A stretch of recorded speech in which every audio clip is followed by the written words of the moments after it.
Assalamu alaikum muhterem milletteşler. Halkımız kaydağını yaşasa da ana tilimizni, gırıf-гадәтләребезне саклап калу өчен шактый эшләр башкара. Алар белән без сезне дә таныштырып барабыз. Сез татарлар тапшыруын карыйсыз бүгенге чыгарылышта. Кокандта гамәли сәнгать фестивале. Татарстан өчен безнең милләтебез үстерү өчен андый чараларда катнашу бик мөһим. Магнитогорский тарихында татарлар. Начиная с мая 1931 года сюда было проведено только из Татарстана больше 30 тысяч человек. Ижауда мәчетләр төзекләндерелә. Мәчетебез янып, җемелдәп торсын, җәлеп итеп торсын кешене. Һәр авылның үз тарихы. Кирәҗле мәктәбе 1920 елларда барлыкка килгән. Җылы якларда халкыбыз ничек яши? Biz яшибез. Дус һәм тату. Тапшыру ахырында Тайсырга 100 ел сәхифәсе. Кем соң ул Солтангалиев? Тапшыруыбызның бүгенге чыгарылышында без әлеге шәхес турында сөйләшәбез. Һәр милләтнең үсешендә халык гамәли сәнгатенең кабатланмас иҗатын күрсәтү, аны популярлаштыру мөһим роль уйный. Кокандта яңа фестиваль гөрләп үтте. Шәһәрнең үзәк мәйданында борынгы һөнәр станоклары һәм эшләнмәләр ясау процессы, һөнәрчеләр иҗаты, сынлы һәм гамәли сәнгать әсәрләре күргәзмәсе тәкъдим ителде. Тулырак Үзбәкстан Республикасыннан хәбәрчебез Динара Хәбибуллина.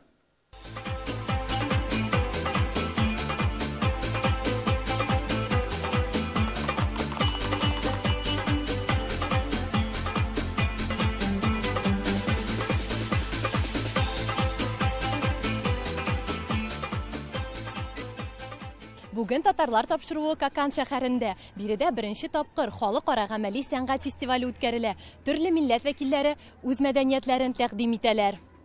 Татарстан Республикасында милләттәшләребезнең күргәзмәсе аерым бер урын алып тора. Әлбәттә күнебезне алып килдек.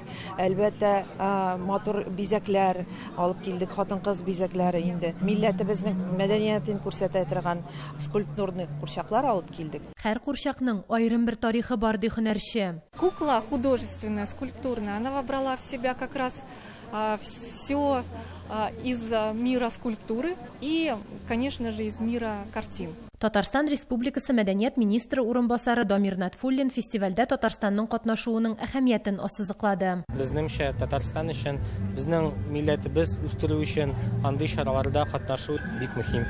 Халыкара фестивальне уздыру мәйданчыгы итеп Коканд шәһәре сайлануы да гаҗәп түгел. Ул элек-электән мәдәният һәм агарту, сәнгать һәм һөнәрчелек үзәге булып саналган. Шараның ачылу тантанасында Үзбәкстан Республикасы президенты Шәүкәт Мирзияев катнашучыларга һәм килгән кунакларга котлау сүзләрен җиткерде. Гамәли сәнгатьнең табигать белән элемтәдә булуын, шуның нәтиҗәсендә якты, мөгъҗизалы әсәрләр барлыкка килүен билгеләп үтте. Космик тасаввурлар муҗассам икәне һәр кандай адамны һәм хайратка салады. Бәйрәм концертының милли төсмере тамашачыларны битараф калдырмады. Qo'qonimizda juda katta bayram bo'lyapti. Bu bayramimizni biz orzu qilib kutgan edik.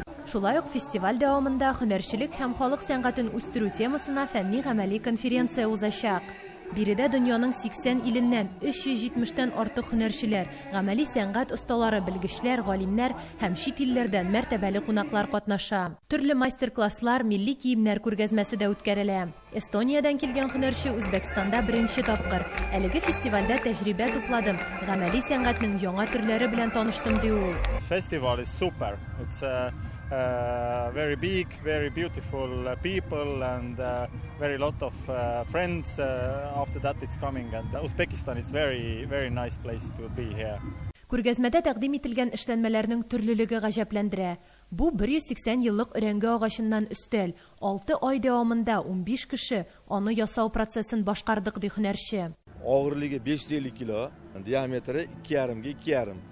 Turistlarga o'zimizga mana faxrlanib ko'rsatadigan narsamiz shu bo'ldi. Biz giz bo'yicha, jun bo'yicha ishlaymiz. Bunday shirdoqlarni, ala gizlerni жасайбыз. Фестиваль танышу, аралашу эшендә отышлы мәйданчык булды ди катнашучылар. Бидек, җырлар җырладык, бер-беребез белән таныштык. Һәрбер һөнәрче, һөнәрләр үзләренең менә традицияларын күрсәтә. Менә шунысы миңа ошады. Чыннан да бу чара зур әһәмияткә ия. Ул төрле халыкларның мәдәниятен, тарихын саклауга зур йогынты ясый дисәк, дөрес булыр. Махсус татарлар тапшыру өчен Динара Хәбибуллина, Үзбәкстан Республикасы, Коканд шәһәре. Без Магнитогорский барлыкка килү тарихы турында сөйләүне дәвам итәбез. Аңа нигез салуда безнең ватандашларыбыз, Татарстаннан чыккан якташларыбыз да катнашты. Бирдә беренче төзүчеләр махсус күченүчеләр турында 90-нчы еллар башында гына сөйли башладылар. Әмма соңгы елларда бу хакта дәшмәү, битараф мөнәсәбәт күзәтелә дип борчыла тарихчылар. Милләттәшебез Салават Әхмәтҗановның яңарак дөнья күргән 3нче китабы Магнитогорский металлургия комбинатын һәм шәһәрне беренче төзүчеләр тормышы, аларның саны, урнашу урыны турында сөйли. Моңа кадәр бер кайда басылып чыкмаган магнитканың 37нче елгы план схемасы, анда махсус бистәләр билгеләнгән. Үзәк, Төньяк, Яңа Тукай, Извест дип исемләнгән барлыгы 4 бистә. Салават Әхмәтҗанов безгә картада билгеләнгән урыннар буенча экскурсия үткәрде. Анда булган вакыйгалар турында сөйләде. Это началось с 30-го года, но особенно много, начиная с мая 31-го года, сюда было привезено только из Татарстана больше 30 тысяч человек. Буквально из каждого района Татарстана, из каждого 40 с лишним районов, было привезено очень много людей. Соответственно, здесь были и татары, и русские, и другие национальности. Сульяк яр зираты янында зур палаткалар шәһәрчеге була. 1931 елның җәендә анда меңләгән кеше яшәгән. Беренче 5 елда гына ачлыктан, салкыннан һәм авырулардан дистәләгән 1000 кеше үлгән. Аларның күбесе балалар була. Архивта табылган мәгълүмат. 1934 елда 348 палаткада яшәүче гаиләнең 3 баласының үлүен теркәгән язма. Кешеләр кышка землянкалар сала башлый. Аннары бараклар төзеп халыкны шунда күчерәләр. 1933 елда ук Магнитогорск 50 меңнән артык кеше яшәгән торак пункт булып санала. Было такое громадное, на десятки тысяч людей, левобережная деревня, по сути дела. И среди этой левобережной деревни была как бы и татарская часть. Все татары между собой общались, все говорили на преимущественно татарском языке. Дети все говорили. Многие носили, старшее поколение, национальную одежду. Здесь располагался второй по численности спецпоселок. Все жили в спецпоселок, который назывался Северный. 10 меңгә якын кеше яшәгән Төньяк бистәсе генә үзе 3 өлешкә бүленгән. Һәр берсенең үз зираты булган. Барсы да бу сәнәгать уемнары астында калган. Ә бер тармагы Яңа Төньяк дип аталган бистәнең урыны калган. Зираты да сакланган. Здесь есть могилы спецпереселенцев с 30-х годов. Кроме этого, очень многие жители Старосеверного поселка лежат, в том числе многие мои родственники, лежат именно здесь. Сохранилась вот эта школа. Вот школа номер 35, она была чисто татарской школой семилеткой. Это было связано с тем, что татарские дети, их было 1000 здесь, привезенные из Татарстана, они большей частью совершенно не знали русского языка. Поэтому их приходилось обучать на своем родном языке. Бу урында үзәк бистәсе урнашкан булган. Барлык махсус күченүчеләрне башта биредә туплаганнар, аннары башка бистәләргә бүлгәннәр. Шул шырдан биредә элеваторның иске бинасы сакланып калган. Естественно, тогда было очень важно иметь средства против голода, зернохранилище. И здесь же рядом есть другой артефакт, это школа номер 43. Кстати, первоначально это была, первые 15 лет это была татарская школа. Здесь учился мой отец, его братья, в этой школе его сестры учились. Салават Әхмәтҗанов та элеккегә үзәк махсус бистәдә туган. 3 яшендә әтисе, әнисе Димитров бистәсенә күченә. 50нче елларда шәхси йортлар төзергә рөхсәт итәләр һәм кешеләр бараклардан күчә башлыйлар. Ә баракларда репрессия корбаннары, ирексезләр статусында 1930 ел башыннан 48 елның мартына кадәр яшиләр. Алар нигездә иң авыр, ирекле кешеләр әллә ни бармаган җирдә, бетон жер эшләрендә хезмәт итәләр. Первое время смертность была настолько велика, что значительную часть спецпереселенцев хоронили здесь, в братских могилах. Поэтому в прошлом году осенью мы нашли, точнее историк Васильев, краевед, нашел расколотую надпись. Бу плитәне тарихчы туган якны өйрәнүче Геннадий Васильев иске каберлекләрне эзләп шәһәр читләрен тикшергәндә кәсле җирдә тапкан. Биредә тагы бер кабер күрсәткече бар. Это могила мусульманская. Здесь она ориентирована по кыбле. И сам памятник, он, естественно, то, что от него осталось, это памятник именно мусульманского типа. Здесь едва видно, кто-то написал 1938 год. Вот здесь, смотрите, 1938, фамилии нет, но год только остался. И это показатель того, что захоронение произведено в 1938 году. Как раз, когда здесь жили спецпереселенцы. То есть здесь их захоранивали, а кого еще? Димитровского поселка не было. Здесь рядом был только Новотуковый поселок. Все. Новотуково бистәсе Башек елгасының сул як ярында урнашкан. Элеккеге махсус күченүчеләр аны Камышлы дип тә атаганнар. Чөнки 30нчы елларда торакларын елга камышы белән җылытып яшәгәннәр. Биредә репрессия курбаннарының токымнары яши. Гомумән Магнитогорск тарихының бу бите шәһәрнең күп кенә гаиләләренә кагыла. Гөлдар Хафизова, Татарлар, Магнитогорск. Әбиләр чуагының һәр аяз көннән файдаланып калырга шыгалар. Ижау мәчетләрендә тышкы төзекләндерү эшләре бара. Берсендә түбә һәм диварларны яңартсалар, икенчесендә ишек алдында уңайлыклар тудырыла. Капкадан аяк атлауга ялт итеп, үзенә чакырып торырлык булсын диләр мөселманнар. Быел бу эшкә финанс ягыннан баш кала хакимияте дә ярдәм итә. Фәнзилә Салихова дәвам итәр. Янәшәдәге иске йортлар сүтлегәч, үзәктәге мәчетнең тирә-ягы яктырып киңәеп китте. Хәзер төзекләндерү эшләре бара. Шушындай ут баганалары гына да 30дан артык утыртылачак. Биредә бакча булачак. Мәчеткә килүчеләр өчен генә түгел, теләгән һәркем кирип ял итә алырлык. Осталарга эш күп, балалар өчен таганнар, кымлык булган иркен уен майданчыгы, спорт комплексы килисе. Сукмакларга таш түшәлә. Ял өчен 2 дистә эскәмия куелачак. Шушы эшләргә башкала хакимияте 4,5 миллион бирә. Башта диндәгеләрнең дә матур территориялары.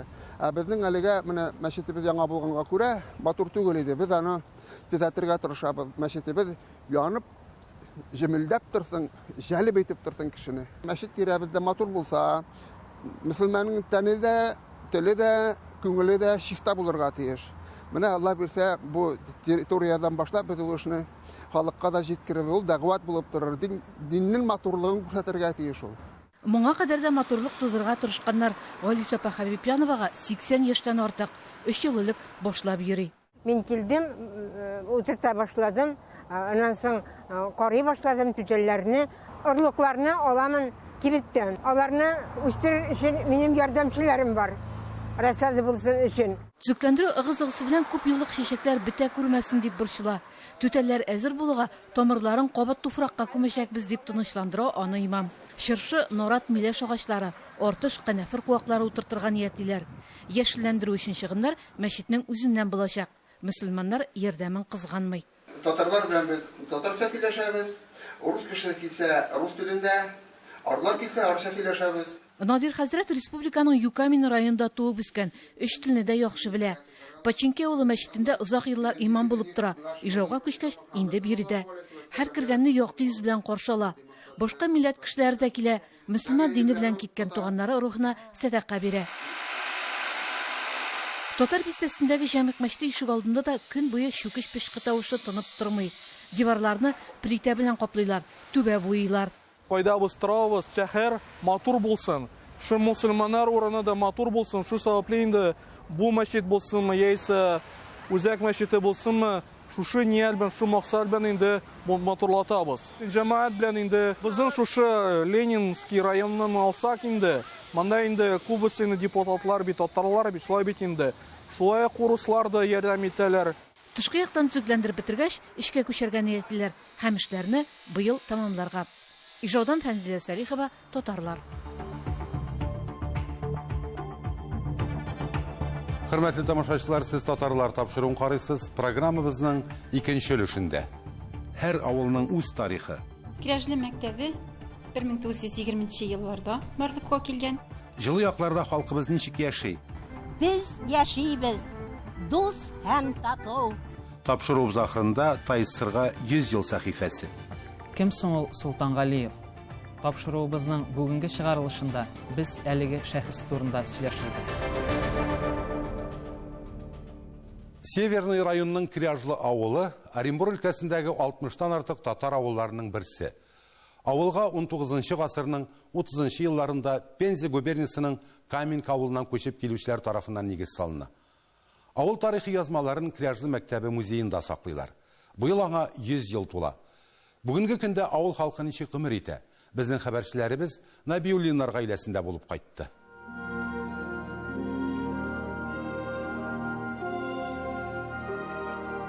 Авыл Татарстан Республикасының көньяк-көнчыгыш шиге ягында урнашкан. Тирә-юньдә куе урман, русча әйткәндә, крежистые деревья. Крежа авылының атамасы да шуның белән бәйле дип саный авылдашлар. Күчеп килүчеләр башта балыкчылык, терлекчелек һәм игенчелек белән шөгыльләнгән. Җирне сөрү өчен аны агачлардан чистартырга туры килә. Барысын да кулдан шикәртәләр. Бу хакта мәктәп музее экспонатлары сөйли. Беренче бүлегебез татар халкының, крәҗле халкының тормышына, көнкүрешенә багышланган. Аларның эш кораллары, аларның кием салымнары. Төбәкне өйрәнүче Альфира Хакимова укучылары белән экспонатларны арттыру өчен күп эшләр башкара. Мәктәп белән музейның бер гасырлык тарихи материаллары укытучылар белән дә бәйле. Крәҗле мәктәбе 1920 елларда барлыкка килгән. Безнең Гариф абыебыз 4 еллык мәктәп төзелү өстендә эш алып барган һәм соңрак инде ул үзе директор булып, бу мәктәпнең директоры булып киткән. Авыл халкы барлык хәрби кампанияларда катнаша. Нәкъ 100 ел элек Крәҗле авылы тирәсендә колчаклылар һәм 25-нче Чапай дивизиясе арасында аты сугышлар бара. Әлеге бәрелешләрдән авыл халкы да читтә тормый. Бу сирәк тарихи кадрлар шул хакта. Авылның данлыклы кешеләре арасында генерал да бар.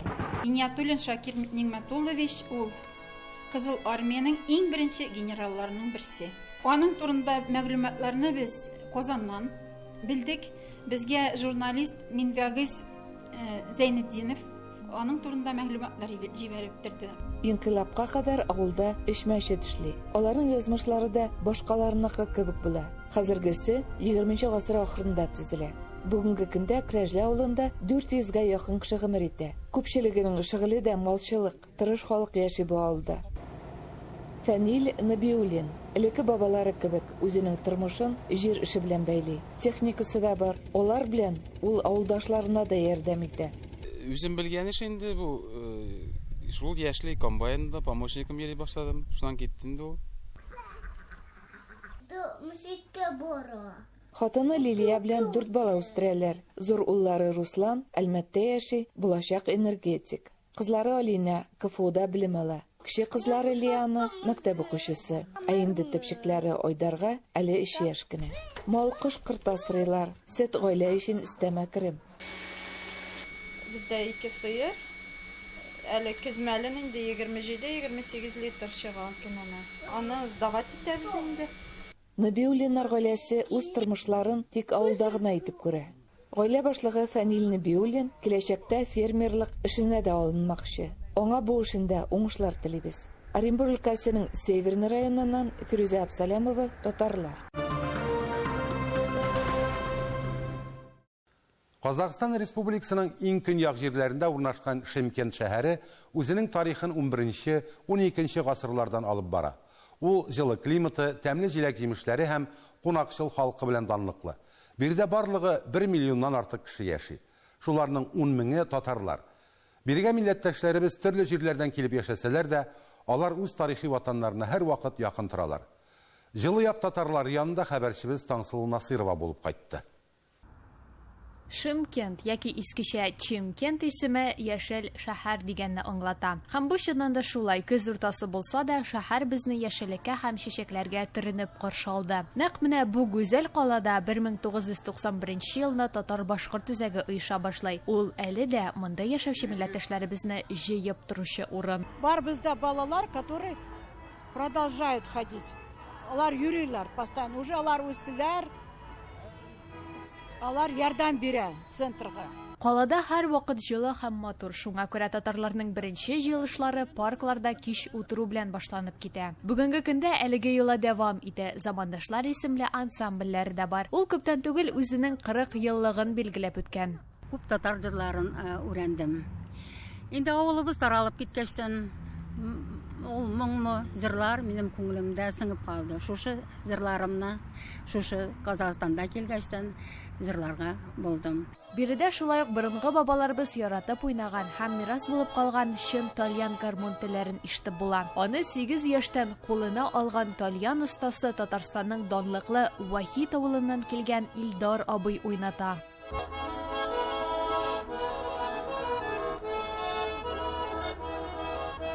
Башкортстан якларыннан килгән Фәйрүзә апаның башка сәләте. Ул оста итеп шигырь юлларын төзи ала. Казан, Булгар, Казакъстаным. Без яшибез, дус һәм тату. Татар халкы, Казакъстаным. Манараңнан яңгырап торсын. Көч, дәрт биреп, таңда азаның. Монда яшәүче милләттәшләребез шәһәр күләм ветераннар хорына да йөриләр. Биредә төрле милләт вәкилләре бергә концертлар куялар, төрле чараларда катнашалар, төрле халык җырларын башкаралар, әмма татар җырларын аерым бер ярату белән җырлый алар.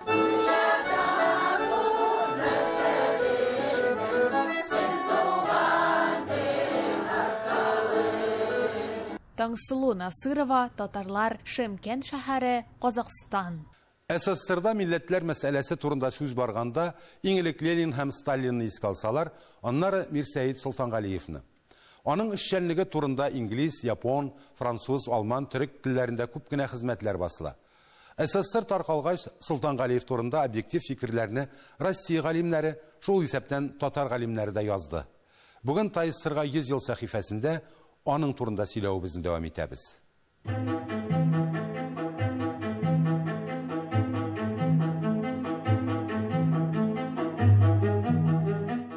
Кем соң ул Солтангалиев? Тапшыруыбызның бүгенге чыгарылышында без әлеге шәхес турында сөйләшербез. 1918 елның августында Мулланур Вахитов антибольшевиклар тарафыннан атып үтерелә. Мөселман эшләрендә лидерлык Мирсәет Солтангалиев җилкәсенә төшә. Солтангалиевны мөселманнарның үзәк комиссариаты рәисе итеп билгелиләр. Мөселман комиссариаты Совет Россиясының мөселманнары арасында сәяси пропаганда эшендә алып бара. 10 ай эчендә гомум санда төрки телдә 4 миллион нөсхәдә гәҗитләр бастырыла. 1918 елда Мирсәет Солтангалиев Татар-Башкорт Совет Республикасын төзү буенча эштә катнаша. 1919 елда Башкорт ССР төзелгәч тә ул Башкортстан составына кермәгән Уфа губерниясе территориясендәге 350 меңнән артык башкорт һәм 1,3 миллион татар яшәгәнен искәртә.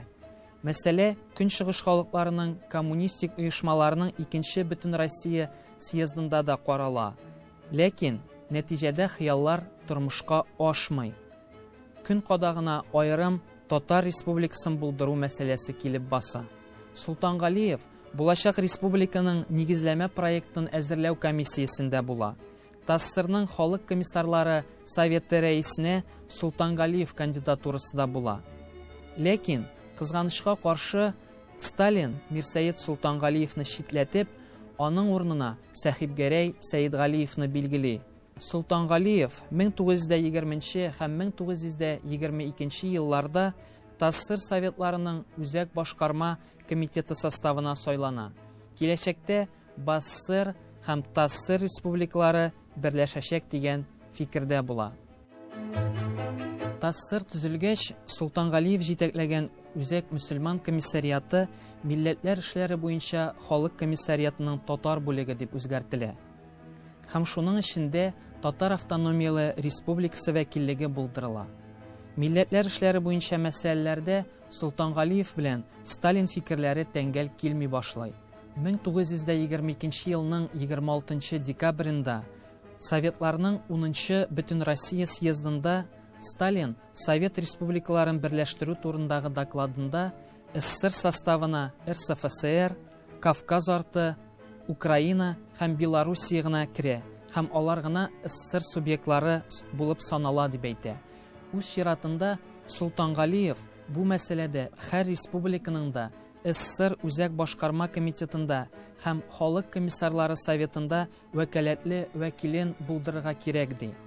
автономияле республикаларының статусларын күтәрү буенча башка делегатлар да үз фикерләрен белдерәләр. Нәтиҗәдә Сталин басымы астында алар берсе дә гамәлгә кертелми. Хөрмәтле тамашачылар, Мирсаид Солтангалиевка багышланган чыгарылышыбызның әлеге өлеше шушының белән тәмамлана.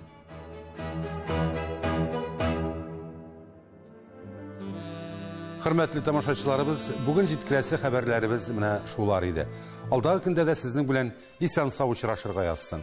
Сау булыгыз.